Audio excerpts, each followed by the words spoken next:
paper, and it was part of Dr. Muhammad Kanawi's thesis. So if you take the PDEC tissue, the PDEC tissue is the left column here, predestinous layer and desmus membrane. The amount it rolls is much less than the DMEC tissue, which is the right column. So what we have done here is we have taken PDEC tissue, photographed the scrolling, graded the scrolling, and then very carefully separated the desmus membrane from the predestinous layer of that tissue on the left column, and then put the two in the middle and the right column. And so you can see in the middle, the predestinous layer on its own scrolls very little, and it is the least. The PDEC tissue is intermediate, and the desmus membrane is the most. So that's what this image is showing you. But the question is, and we all have asked this question, it is a very important question. The desmus membrane always scrolls with the endothelial cells outside. And that is so important for us to understand which way to orient our graft when we put it back, and whether it is in PDEC or whether it is in DMEC. So the two explanations given in the literature are the elasticity of the desmus membrane and swollen endothelial cells. So we took tissue from different parts of the cornea, as you see in the graph, but what you see is the highest elastin content in the desmus layer, almost twice as much as in the desmus membrane, which is the second column, and it is not statistically significantly different from the trabecular meshwork. This biochemical analysis of elastin in the tissue, and this is weight per unit, this is the weight of elastin per unit weight of the whole tissue. So more elastin in predestinous layer as much as in the trabecular meshwork, which is part of it, but much less in the desmus membrane. So that fact going forward translates into this. So when you look at the distribution of this elastin, figure A shows you that in the predestinous layer, it is uniformly distributed throughout the predestinous layer. But the very interesting part is figure B, where you see that the elastin in the desmus membrane is distributed only along the anterior surface. Now, if you take a rubber band, I don't know if you can see my hands, but if you take a rubber band and you stretch it like this and you leave it, it'll come straight back. So you stretch it and you leave it. And that is your predestinous layer figure A. If you take that rubber band, you stretch it and you stick it on a piece of paper, it will come back, but it'll take the paper around with it, and the paper will be on the outside. And that is why in the B figure, you see the rubber band is stretched across the top. When that membrane, you release the tension on that elastin, the desmus membrane curls like this with the endothelium outside. Figure C is the composite, that is PDEC tissue, showing how it looks.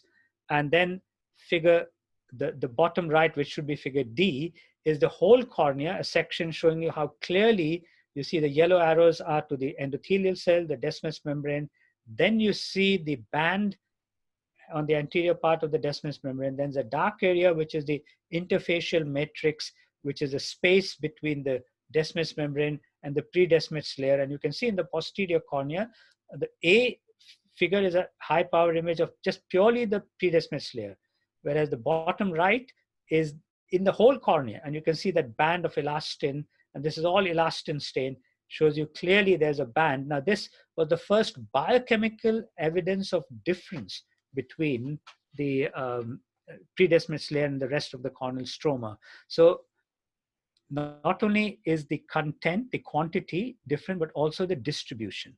So if you can now come back to this picture here. So what is the proof? So A is the DMEC tissue, nicely tightly scrolled.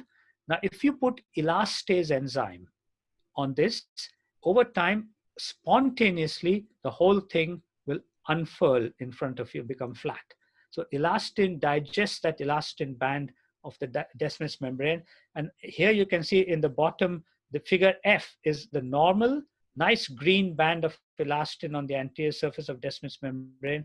But figure D shows that all that elastin has been degraded and fragmented by putting elastase enzyme. So elastase degrades elastin, DMEC tissue becomes flat on its own. So here's another area that Andrew Ross was working on, trying to quantify what is the best concentration, the best quality, the best temperature, the best duration, little exposure, and we can make this elastin weak but not destroy it and make it easier to unfold in the eye, and then it recovers. So that can make DMEC tissue DMEC operation much easier. So that will be a clinical application to look out for the future. But then what about the swollen endothelial cells? So what we did was we took desmus membrane and we let it scroll. Then with very gentle treatment with an enzyme called dispase, all the endothelial cells come off.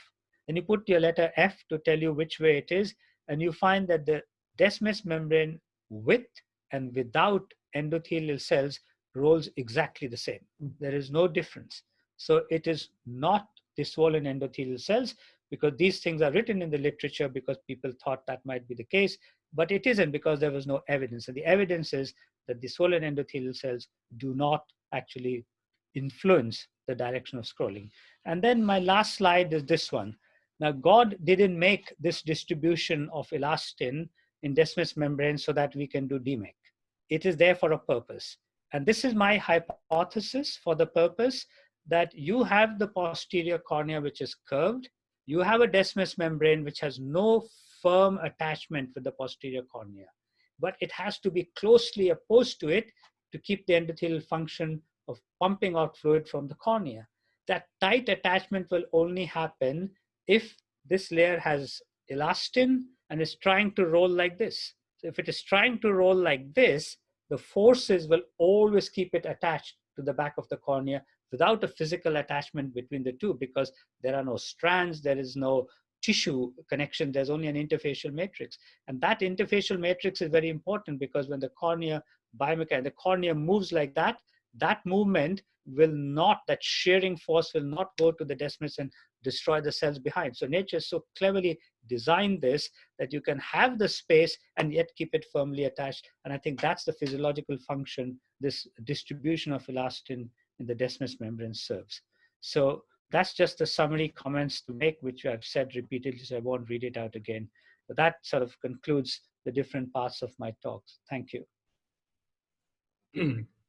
Thank you. Excellent. Thank you, sir. Dr. wanted to say something. Now coming to Kamran's question, that this elasticity of the predesmus layer, because of the distribution of elasticity, is uniform. And when you blow a type 1 bubble, it goes right in. And then when you take it off, it goes right back up. So it bounces right back up. So that's the elasticity. In keratoconus, this is lost. We know posterior keratoconus starts at the back and there's elastin degrades. There is actually 2 papers which we haven't published, but somebody else has, Keith Meek's group, that this, and he's shown by serial scanning electron microscopy, the elastin fibers degrade in keratoconus. And they've shown that quite nicely. The early change is this degradation of elastin. So that predesmus layer becomes thinner and thinner. And then as the keratoconus bulges, a time comes when it snaps. And when it snaps from behind, it is not because there's a differential, but because it's so thin. And that's where the pressure is. The pressure is outward. And I'm sure if you punch the eye this way and it goes inward, it will still tear.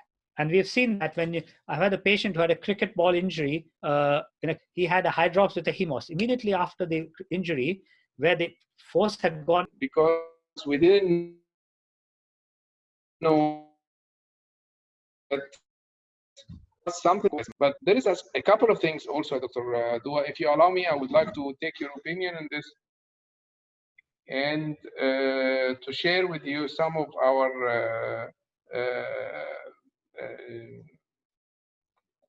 queries about how can we get benefit from Dua layer.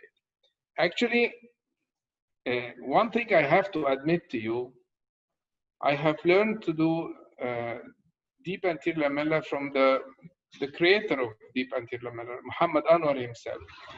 He himself and myself, we never thought that there is something called Dua layer. And when a mixed bubble happened, and that's an old video, we we overlooked the situation, and we thought that partially we have succeeded in removing the desmids, the oldest stroma in one part of the cornea, and the rest of the cornea we didn't succeed to remove all the stroma. And that was our thought in that moment, until you have published the famous paper about the pre-desmids layer that we all know by its Dua's layer.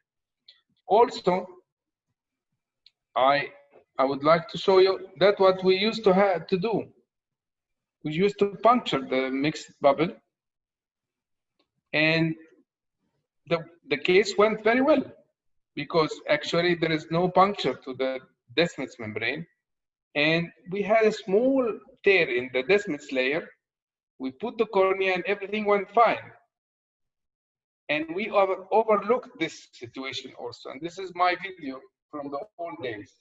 I can just make one comment here that I know Muhammad Anwar also very well. And I started, when I was doing DALC, I saw Mellis' technique, I saw Chad Rostrom's technique, and I went physically to their operating theaters and observed them. And I then saw Muhammad Anwar's technique. He was operating in one of the Middle East countries, and I went to that private surgeon's place. And then I said, this is the technique I'm going to do. And Anwar and I are very good friends. And when I discovered all this, I stayed in his house overnight on my way from Abu Dhabi back to Nottingham, and I was in Dubai. I asked him, he had published and written in a book that this mixed bubble is due to a split in the banded and non-banded zones of the desmids membrane. And yes. I asked him, why did you say that? He said, I thought, what else could it be? So he wrote it in the paper.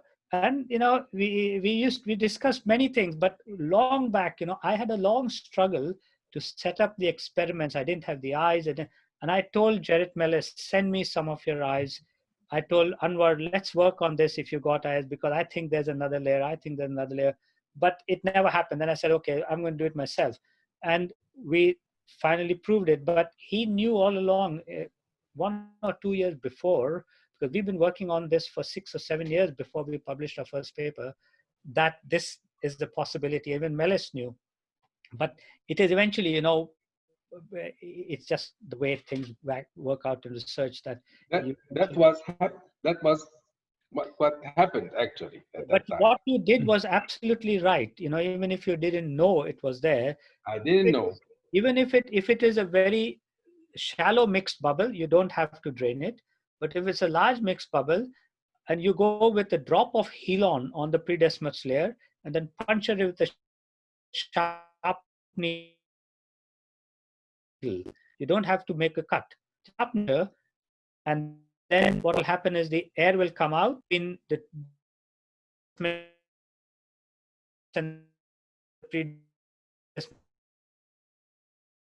layer. Then you yes. So the bubble, just do it over there, air will come out and use. Exactly the same treatment yes. Still applies. But it took me a lot. We know now what we do. At that time, I think it was year 2006 to year 2007, something like that.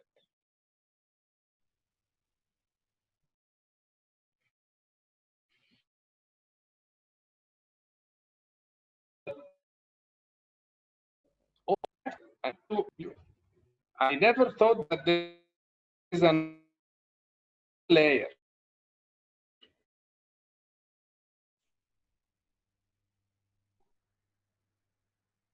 Which is the pre-desmids layer. There is two.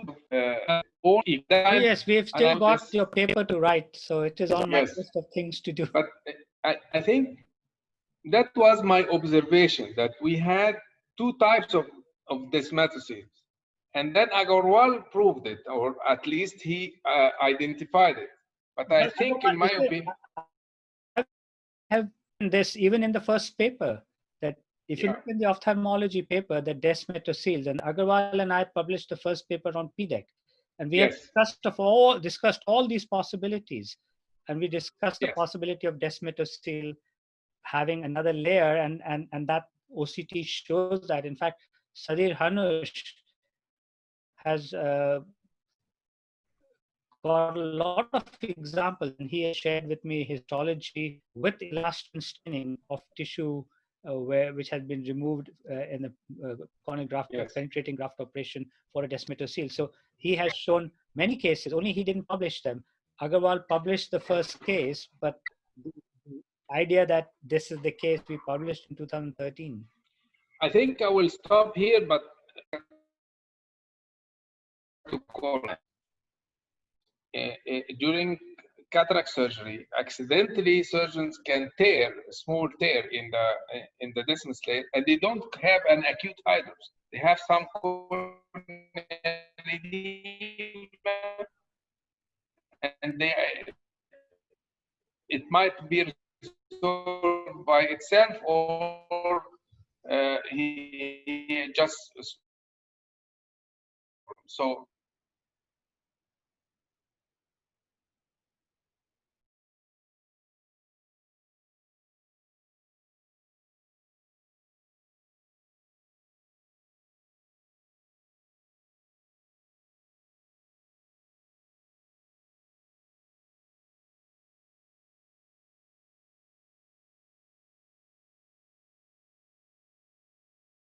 Kind of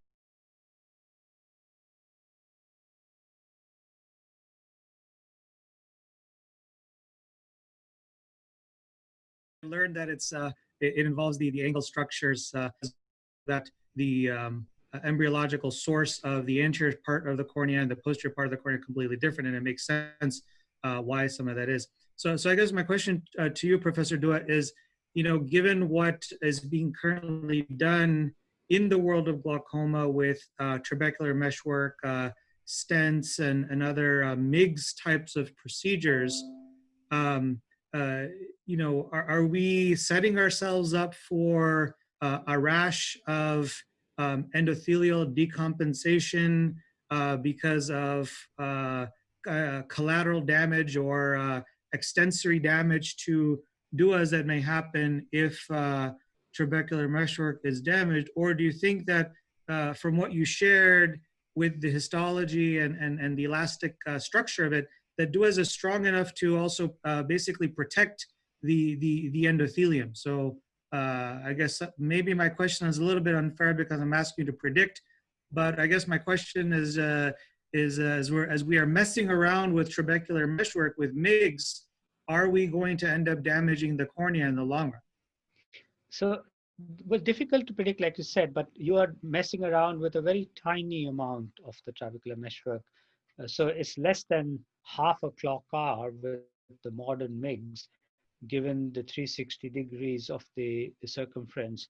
But if that MIG happens to be rubbing against even a small part of the cornea, then over time, it can cause a problem. So if you imagine when you used to put those anterior chamber lenses, they're well behind the cornea, but you get central corneal decompensation. The reason is because they're a bit loose here, and they rub off a bit of endothelium. This endothelium expands, they rub off more, this expands, and then this becomes too thin, and then you get, so like that, if that tip, like of a Molteno implant or a Emmett valve, and if it's rubbing against the back of the cornea, over time, even if it's a small area, it will lead to decompensation. But here is the circumstantial evidence. All literature shows that the incidence of PK, incidence of glaucoma after PK is higher than after DALC, and much more than can be accounted for the difference in steroid usage between the two. So why is the incidence of PK high? So what is different? So you're cutting the predesmate layer in PK, but not in DALC. And if the predesmate layer is connecting with the trabecular meshwork, and the biomechanics of the predesmate layer and the trabecular meshwork are maintaining cellular structure and cellular function. We know this from a lot of work that if you alter the biomechanics, cell function, protein expression, gene transcription changes with biomechanical changes. So if you're altering the whole biomechanics of the posterior cornea by cutting through and through with a PK, in a proportion of cases, you're damaging the drainage such, or the trabecular meshwork framework such, that you get glaucoma.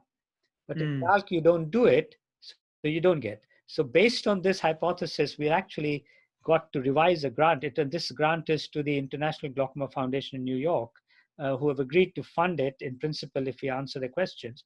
So it's a whole new dimension to glaucoma research. What role does this layer play? And as an icing on the primary hypothesis, we got this deep sclerectomy kind of story emerging, where it does play some role in that context. So we don't know whether it is beneficial or not, whether we should not be cutting it is what the first impressions are when we're doing any surgery on the back of the cornea. So it will emerge as more and more glaucoma surgeons start taking this seriously and start looking at this. We will get more answers, but we are also trying to a little bit in that direction to try and explore its role in glaucoma, because that will be a huge big thing given the number of patients with glaucoma in the world.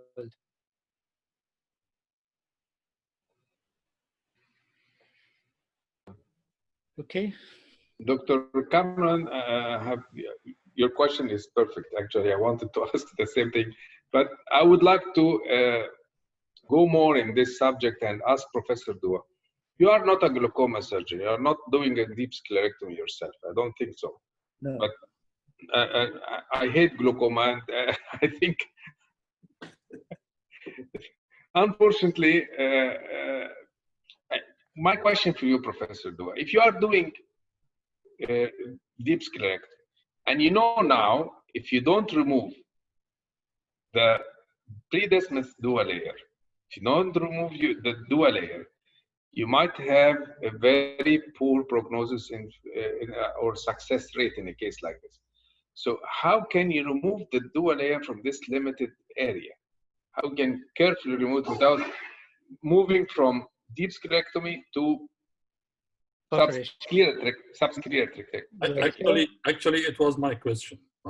Yeah, so, and actually it is also my question. So the thing is that, as you said at the beginning, I'm not a glaucoma surgeon. Yes.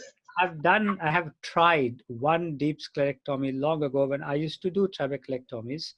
And it happens sometimes by accident because, you know, just like when you're doing a PK, sometimes you take the cornea out and you've still left the desmus behind. And sometimes it's not only desmus, you've left the type 1 effectively. So in that area, I thought I had created a nice trabecular hole, and then I tried to get for the iridectomy, and I couldn't because there was a layer over there. Inadvertently, I had dissected. But the surgeons who do it say it is very easy to detect, and if you go down deeply and you peel it off and you put a trypan blue drop, suddenly you see the aqueous coming more freely. Then you can know you have achieved it. So they are the ones who are doing it know how to reach that. But if you have the concept that this is what you're trying to remove, then it'll become easier. They will develop skills and methods to remove it. So that I think is where that will go. But the one point I want to make, you know, is that we have become so far specialized. And I have written a sentence, and I've said this in a talk where immediately a professor from Serbia came to me and said, "Can I use that sentence in my talks?" I said, "By all means." And I've written it in a chapter. The eye is an organ located in the orbit, which is part of the skull, which holds the brain, which is connected by a neck to the rest of the body that belongs to a patient. So we look at the cornea, never mind even the eye. And the glaucoma, we think it is completely separate to the cornea. They're not. It is one structure. We're dealing with one human being, never mind one cornea. You know, it's all connected. And the trabecular meshwork is connected to the cornea. So the cornea specialists are surprised when they see there's an implication for glaucoma. And the glaucoma specialists say, "How can dare a cornea specialist tell us about glaucoma?" We're talking, you know, and that is where we lose the plot completely as we become too specialized. Yes. Okay, thank you, sir. I want to ask a question about the first presentation, and you said, sir, that the type 2 is the more common type of descemet membrane detachment with cataract surgery. So, what about the other types? I think they are they may be with 2, right? 60-40. 60% type 1 and about 60-40. 40% the rest. So my Yeah. question, which type of them will be managed easier? I think it is easier. So there are 2 factors in manual. We haven't commented on that yet. We haven't gathered the evidence yet, but we are doing a prospective study as well. We just sort of started. Yeah. Is that, and you know, welcome anybody wants to join in. I can send you the protocol. We can pool our data because they're not fortunately that common, these detachments. So there are 2 factors. One is the type, like I've said, and the duration, very important, how long it has been detached. So if it has been detached for a shorter period of time, it's easy to undo the curl of the Descemet's if it is type 2, and also to put back a type 1 if it has not shrunk or contracted. But once it's contracted, then you have to do a descemetectomy and then try and put it back. And it may or may not attach because the cells are growing and they will cause more fibrosis once they become myofibroblasts or fibroblasts. So the duration is important and the type is important. But the earlier you treat, both types can be successfully treated. The longer you leave it, it's a problem with each.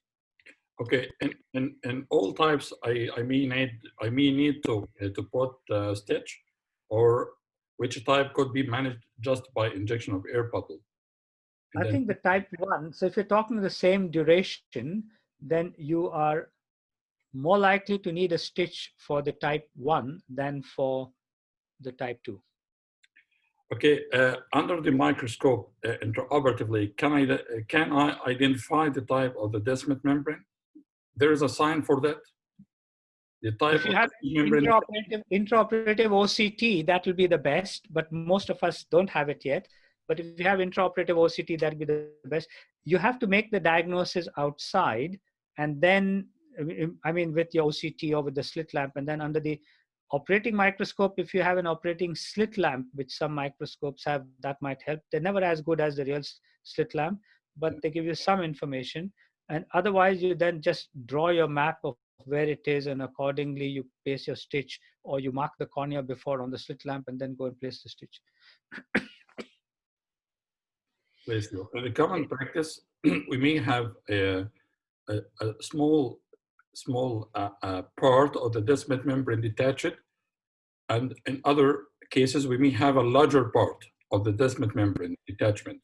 But Yes. Fortunately, with the larger part, may get recovery easier and quicker in shorter time than the other. What could be the predisposing factor for that?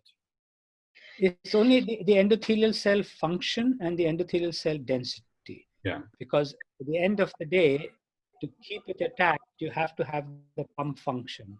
And that is very important. So if in your maneuvers to put it back, you have damaged more cells, or you put the pressure too high with too much gas or air, all those things will be factors. And if it is rolled and you're trying to unroll it and you're using instruments, you'll damage more. So that's why we need a prospective study. It's going to be difficult to randomize it given the different variations. So 3 types with regmatogenous or non-regmatogenous, it makes it 5 different types. And then the duration, if you add duration, you're adding a whole host of variables. So what we need to do is everybody does their 2 or 3 or 4 cases they see in a year with the same protocol, which we have drawn up, and 4 centers are sharing it. And then we collect and pool our data like we did for this. We had 5 centers with 41 cases for this paper that has been accepted for publication. I was writing just correcting the proofs for that. So it's already online, actually, on PubMed. You can see it online. So that's how we will get answers if many of us pool data together, because the case is not so large. So if I'm sure, yeah, okay. The last point in this question: if I had a corneal edema postoperatively, I will put one of the differential diagnoses to be Descemet membrane detachment. So I may ask for OCT, anterior corneal OCT, to detect or exclude. If I detected, or if I discover that I have a Descemet membrane detachment, I will send my patient again the OR to inject anterior chamber, air in the anterior chamber. And then how long to wait for the intervention? So I think the first step should be only air, particularly if you, so the important thing about this, another very interesting observation I've made for many years, I'm sure many of you have also, that the area of the edema corresponds to the area of the endothelial detachment. So your OCT must cover all of that area. And then you might find in one part it is type 1, so it is like this, and then it opens up further away. So it will be, so it's type 1 and then becoming mixed, right? So it can be different in different parts, but you will never get an area of endothelial detachment here and edema here. It is always on top, right?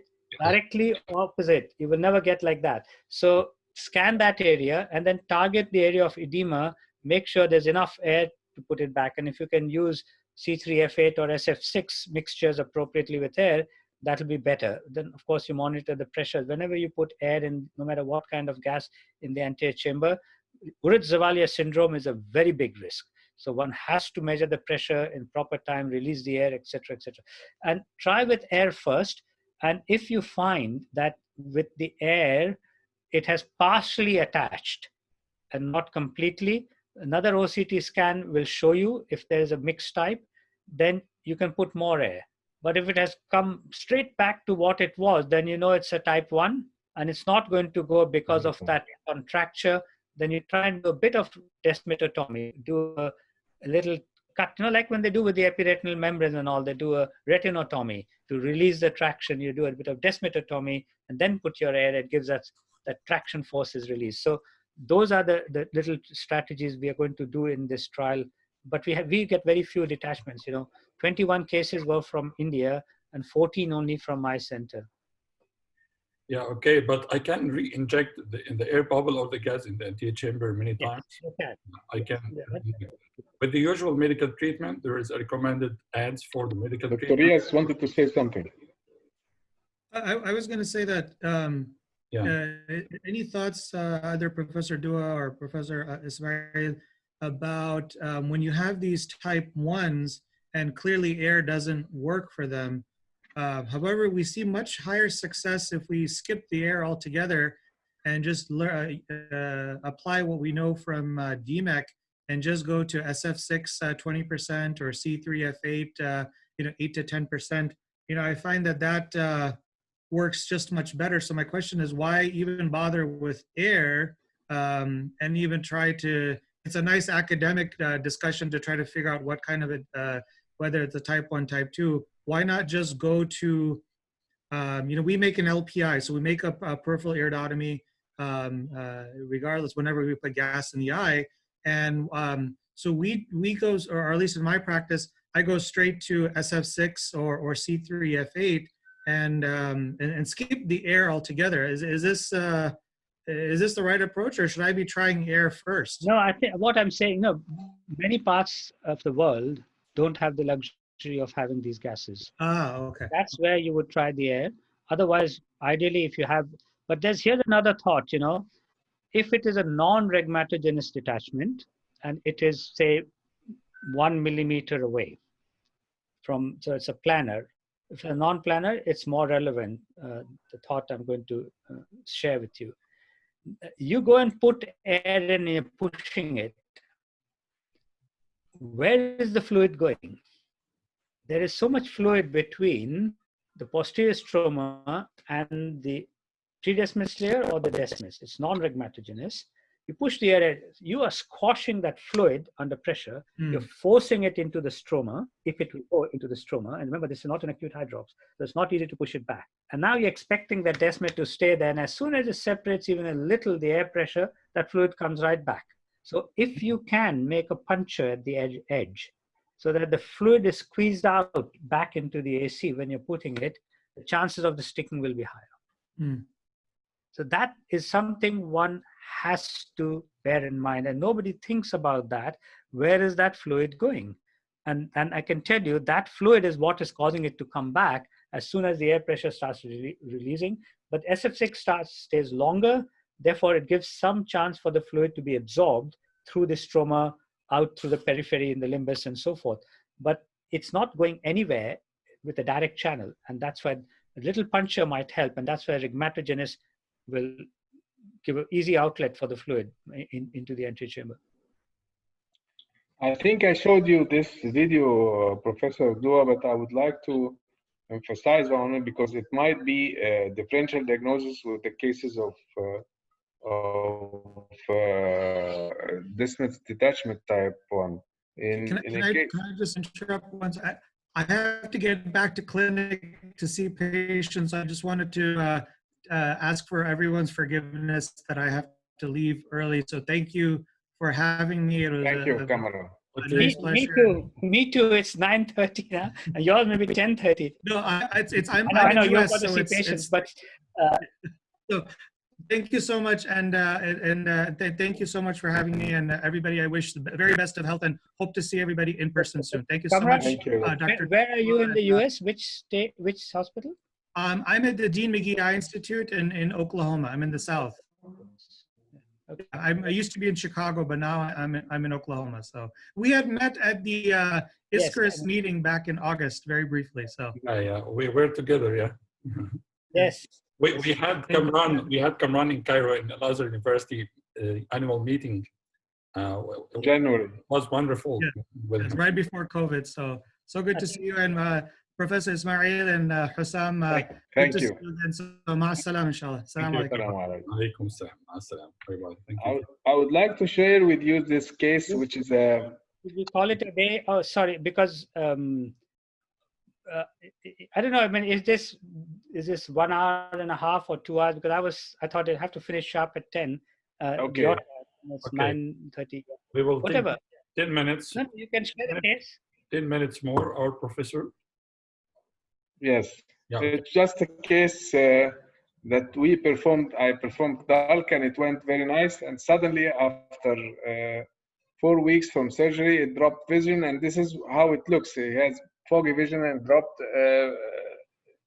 And he had something wrong in his cornea. And this is what is what is this? And this at the beginning, I thought it might be a double chamber, but how come a double chamber appears 4 weeks or 6 weeks after surgery?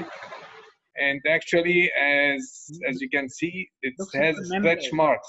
There's a membrane in the. Yeah, that's true. Yes, and this was actually, Professor Dua, one of the very astonishing cases of retrocorneal membrane following DALK, and it's very rare. I never seen it before.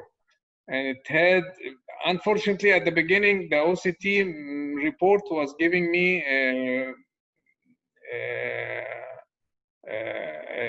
an idea that this was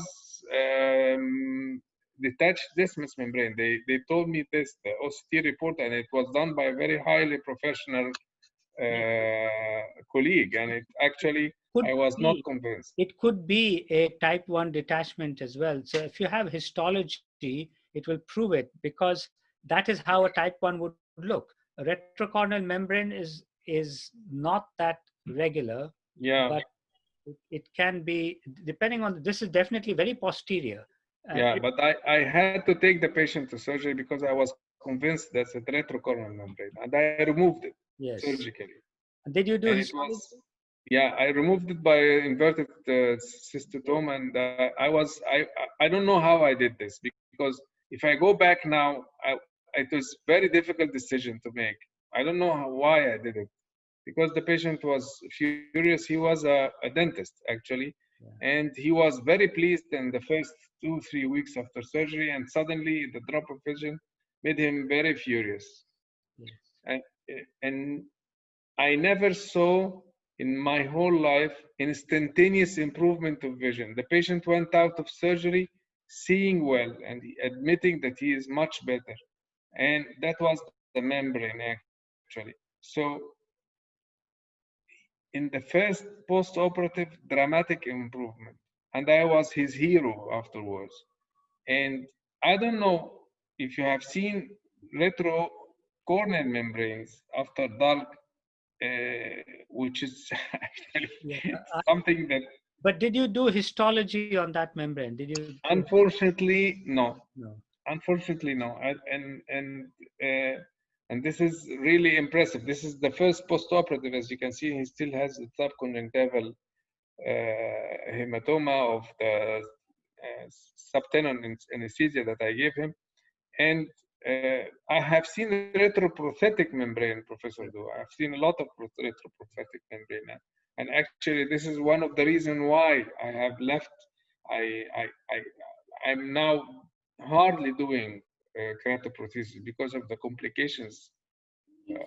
But retroprothetic membrane, yes, we've seen. But retrocorneal membrane following DULC, I don't know. It's not written in the literature even. Yeah. What do you think? But I think, you know, it would have been a nice case to publish if you have two bits of information, one, the histology, and the other, the specular microscopy endothelial cell count of the patient after removing After. Yes, after. I still have the patient. Yes, you could still. I have still the patient, but the histology, no. Unfortunately, no. Yeah.